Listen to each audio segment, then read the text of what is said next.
Hi, everybody. This is Silvio Canto in Dallas, Texas on Friday, October the 23rd, and welcome to our video commentary.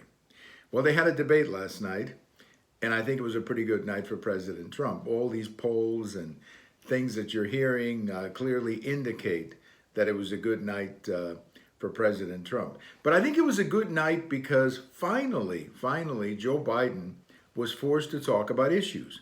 One of the big problems in the first debate is that they were screaming at each other all night and they never really got down to issues.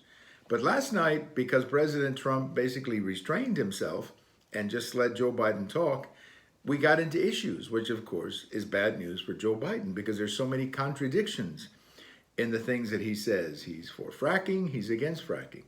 He said predators, he says he didn't say predators.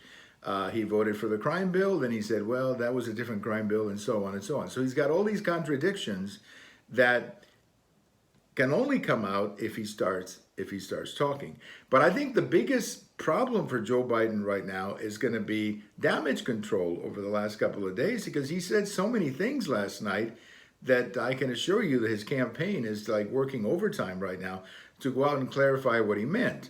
And a good example of this is this energy industry statement that he made last night. Look, the energy industry is huge in the United States. It's not just here in Texas and Pennsylvania, which is a very competitive state right now, in Ohio, in New York, there's fracking.